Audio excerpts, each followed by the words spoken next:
This may be from a movie, but if any of the dams before the Three Gorges or the Three Gorges itself, it's a reality. Thursday the 20th of January 2022, a warm welcome, and the clip just before I showed, yes, it was from a trailer of a useless movie, but if the Three Gorges or any of the dams, the 12 dams before Chongqing did break, collapse, crack and lead to a disaster, 100-meter wave at 100 miles an hour is going to hit the Yangtze Delta basin. It's going to hit central China, impacting obviously China's lives, but also impacting our lives as well, because 15% of the world's production of, let's say, this microphone, for example, right in front of me, is made or assembled in China. Before, we have seen this video clip plenty of times, an animation from scientists in China if the Three Gorges Dam actually broke. And this shows if the dam, but no video has actually come up with before, the 600 kilometers before to Chongqing to Kutan, which we show on the levels, and before that, going up to the Tibetan plateau, there's another 12 dams, some of them really high, as high beyond 100 meters. The Three Gorges is 185. And as we have seen countless times, not just in China itself, but also in Brazil, which I covered last week, I do believe, dams do break. Aging dams do break, especially when they get beyond 60 years old and if there's poor maintenance and no one can afford to maintain. This one was in Inner Mongolia, which is part of China. Other people would call it Southern Mongolia. These are some of the biggest dams before Chongqing, before the Three Gorges, on the Yangtze River, the third longest river in the world, at 3,100 miles. Please don't quote me on that, I just can't remember at the moment. If one of them did collapse, and this is a tidal bore which happens each year in China. Again, I have showed this on my video last week. This would be a very simple effect of what may happen. This bore is only maximum of 3, maybe 4 meters. Imagine that 100 meters high and at a speed of 100 miles. That's like 160 kilometers per hour. So what it look like? Just imagine something which may be like 3, maybe 4 meters tall. Here is a amusement park in China where they did have a tidal wave machine which went wrong. Look at this.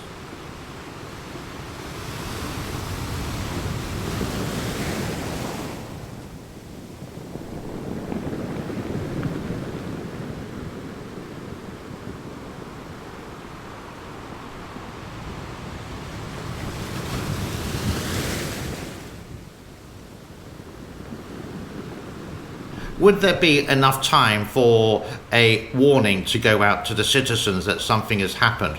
Well, possibly yes, because China is one of the biggest countries in the world. I think it's like the third biggest related to size, so there may be a warning. But the people in Tonga did actually see, I think this is a video from Tonga, saw this wave. I'm not too sure how high it is, maybe 5, 6, 7 meters in the distance before it gets to land where it drops down, but the speed obviously increases. Do people have time to run to the hills, so to speak? These are all very, very worrying thoughts, not just for the people in China who live on the Yangtze River or by the Yangtze River or up or downstream of the Yangtze River. Your life depends on these concrete structures, and that is the scary thing. Another thing I can add is China's reputation for made in China tofu buildings is not the best in the world. We talked about it earlier this morning when we had the live chat, the coffee chat, the wine o'clock, where you had a glass of wine, a mug of beer, or a cup of coffee, for example, like that. And the Chinese engineer said tofu buildings, tofu construction built too quickly with not international safety checks.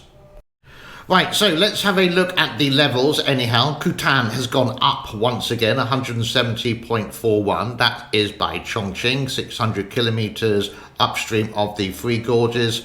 And that has remained steady at 170.06. The inflow once again has disappeared, but the outflow is 6,870.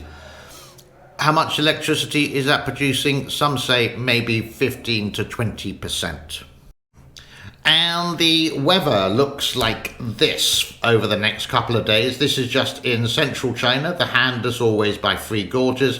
There is some rain, there is some snow, there isn't heavy rain, there's no red signs there that there's heavy rain. There's just millimeters of rain here and there fluttering by. You could say normal rain for the time of year, but as we said yesterday, all heading out via Shanghai to the east coast and off to the Pacific Ocean. Now, last week we did go into the Brazilian dams. 2 of them in 30 days have collapsed, and we've shown the videos of that. And we did mention this before as well. China's Three Gorges Dam pays 4.8 reals, taking over Brazil dams. If I go to the next page, devastating flood leaves Brazil with thousands of displaced. I have been searching high and low who actually owns these dams or manages the dams. I know in Brazil, some Chinese companies, like the Three Gorges Corporation, for example, a power company, do manage or own the actual dam. This is the Belt and Road Initiative from China. The article that I've shown here about the payment of reals to the Brazilian government for buying the dams was in 2016, which was obviously 6 years ago. Have there been, in Brazil itself, there have been 3 or 4 dams in the past years which have collapsed. Is it bad management? Is it China's Belt and Road Initiative? Was it bad management? Was it unrepaired, unrepairable, built badly, or maintained incredibly poorly, like some of the dams in China? It's food for thought. And here you can see the aftermath of the dams in Brazil.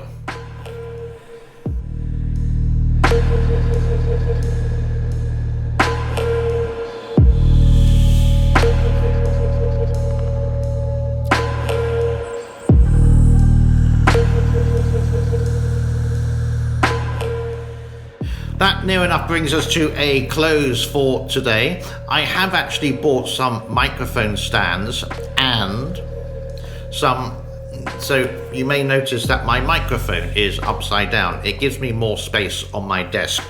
I can sort of show you, for example, here. I do have a picture of it, but there we go. I'm just going to turn me around, and there you can see the microphone. Thank you very much.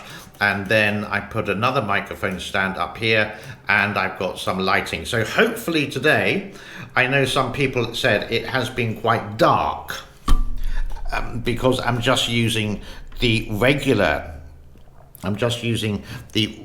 kind of lights in my house and any natural light. But as soon as I open the curtain, guess what?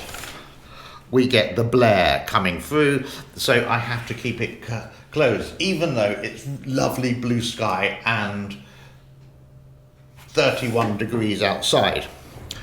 I would like to thank all the people who joined us for the coffee chat this morning. It was really interesting. We had a conversation for about half an hour about this and that. What am I doing in Asia? Is it to do with the girls, etc., etc.? And we sorted things out. It was quite an interesting time, and I enjoyed my cup of coffee with you.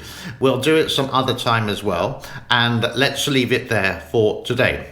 Thank you to all the lovely new subscribers and the people who in the membership and the people who sponsor me in Patreon. Thank you very much. If you want to do so, yada yada yada, go to the description in the link below, or in the description there's a link below, etc., for all that.